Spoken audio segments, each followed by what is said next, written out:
Mövzunu davam etdiririk. Açılışına az vaxt qalan yarışla bağlı son məlumatı Argentinaya ezam olmuş əməkdaşımız Şəmsəddin Abbasov verəcək.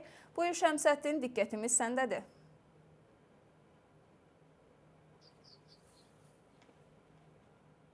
Sevgili xanım, CBC Sportun dəyərli izləyiciləri, hər birinizi bir daha xoş gördük. Biz Argentinanın paytaxtı Buenos Aires'in Pilar qəsəbəsində yerləşən La Pigueda Polo klubundayıq və bugün burada tarixi bir yarış keçiriləcək. Azərbaycanın ən qədim idman növü olan çövkən üçün belə ki, ilk dəfə çövkən üzrə Cənubi Amerika çempionatına bugün start verilir və hazırda mənim yanımda Beynəlxalq Çövkən Federasiyasının prezidenti Bəruz Nəbiyevdir. Bəruz müəllim, mən sizi təbrik etmək istərdim və bugün həqiqətən də çox əlamətdar bir gün yaşayırıq. 2024-cü ildə elə fevral ayında yaradılan federasiyanın gördüyü iş artıq göz qabağındadır. Bugün çövkənin coğrafiyası genişlənir və artıq biz çövkən üzrə Cənubi Amerika çempionatını keçirməyə hazırlaşırıq. Bu sizin üçün və şəxsən sizin rəhbərlik etdiyiniz federasiya üçün nə deməkdir və ümumən çövkənin perspektivləri baxımından nə deməkdir?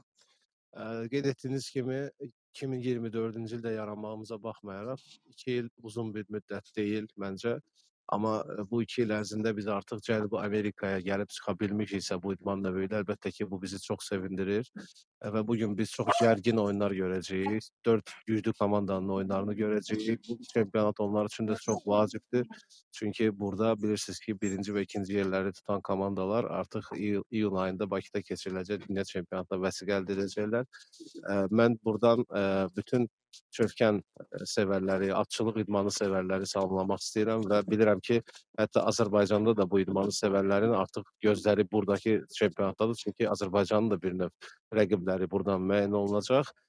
Bundan başqa digər qitə çempionatlarımızdan da artıq tamaşaçılarımız məlumatlıdırlar. Afrika, Asiya, Avropa və hər birindən artıq mundiala vəsiqə qazanmış komandaların adlarını bilirlər. Ümid edirik ki, bu yarışımızda zədəsiz, heç bir çətinliksiz, nə atlar üçün, nə idmançılar üçün heç bir xoşagəlməz hal baş vermədən başa çatar. Bizim üçün ən önəmlisi budur və biz burada da qaliblərimizi müəyyən edib və inşallah Azərbaycanda iyun ayında həmin ölkələrdə gözləyərik. Bu yarışa çox böyükdür. Ötən gün biz gördük, siz yerli mətbuat nümayəndələrinə müsahibələr verdiniz və digər komandalarda ünsiyyətdə oldunuz, digər komandaların təmsilçiləri ilə və ilkin razılıq əldə olundu. Növbəti Cənubi Amerika çempionatının artıq Kolumbiyada keçirilməsi. Yəqin ki, bu çövkənin daha geniş sevilməsi və populyarlaşması baxımından sizi sevindirən amillərdir. Əlbəttə, bilirsiniz ki, artıq Beynəlxalq Çövkən Federasiyasının 66 üzvü var və biz bura səfər etməmişdən əvvəl 2 yeni ölkənin artıq müraciətini qəbul etmişik. Kanada və Tunisin. Cənubi Amerikadan da bizim gözləntilərimiz böyükdür. Biz bütün dünyanı əhatə etməyə çalışırıq. Ona görə də biz bütün qitələrdə bu cür beynəlxalq tədbirlərin keçirilməsinin tərəfdarıyıq ki, bu idman həmin qitələrdə geniş yayılsın.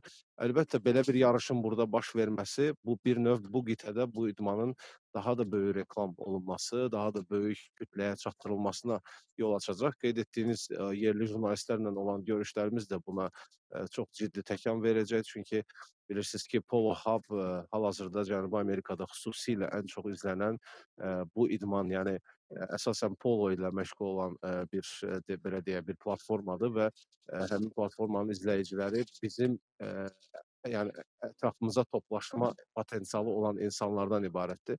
Və ona görə də biz çox sevinirik ki, bu bizdə bir zamanlar bizdə bu plan kimi idi, amma artıq bu baş tutur və ümid edirəm ki, bu az sayda keçirilən qitə çempionatları, hansı ki 4-6 komanda arasında keçirilən qitə çempionatları növbəti illərdə artıq belə az sayda olmayacaq və 10, 15, 20 komandanın iştirakı ilə qitə çempionatlarımız keçiriləcək. Beynəlxalq Çövkən Federasiyasının əsas hədəfi çövkənin peşəkar status alması ilə bağlıdır və bu yolda da kifayət qədər böyük işlər görülüb. Bu il daha bir ilk yaşanmalıdır. Belə ki, biz bilirik ki, Peşəkar Çövkən Liqası ilk dəfə olaraq Azərbaycanda təşkil olundu və artıq daimi keçirilir. Amma Məndə olan məlumata əsasən indi istərdim siz bunu açıqlayasınız. Artıq daha bir ölkə bu ildən etibarən Peşkar Çövkən Liqasını keçirməyi planlaşdırır. Hansı ölkədir və neçə komanda iştirak edəcək və bu baxımdan Beynəlxalq Çövkən Federasiyası hansı dəstək həmin ölkəyə vermək fikrindədir? Ümumiyyətlə bizim bu apardığımız bu hərəkata ən ciddi qoşulan ölkələrdən biri Nigeriya oldu. Bilirsiniz ki, Nurasani Kangiwa Nigeriya nümayəndəsi eyni zamanda Afrika üzrə Beynəlxalq Çövkən Federasiyasının regional rəhbəridir və onun gördüyü işlər biz təqdir edirik. Çünki çox qısa vaxt ərzində həm federasiya yaradıldı, Çövkən Federasiyası, eyni zamanda çox ciddi komandalar formalaşdırıldı və keçən il Afrika çempionatında biz bu keyfiyyətli oyunların şahidi olduq, məhz onların apardığı siyasətin nəticəsində və biz artıq bunu açıqlaya bilərik ki, bu ildən etibarən Nigeriyada 6 komandanın iştirakı ilə ölkə liqası təşkil olunmağa başlayacaq. Bu bir növ test ili olacaq və ümid edirəm ki, növbəti illərdə sayı da artacaq.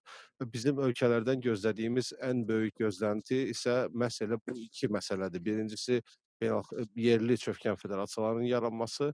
Hal-hazırda iki ölkənin adını çəkə bilərik ki, artıq yerli Çövkən Federasiyaları yaradılıb. Bunlardan biri Özbəkistan, biri isə Nigeriyadır. Amma bizim dediyim kimi iki əsas məqam var ki, biz ölkələrdən onu gözləyirik.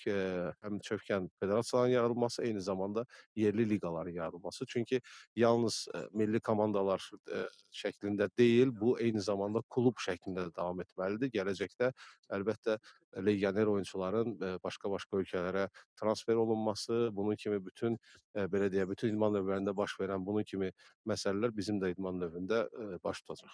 Təşəkkür edirik Bəruz müəllim. Çövkənin geniş coğrafiyaya malik olmasında gördüyünüz işlər göz qabağındadır. Bu işlərdə sizə, sizin komandanıza uğurlar arzulayırıq.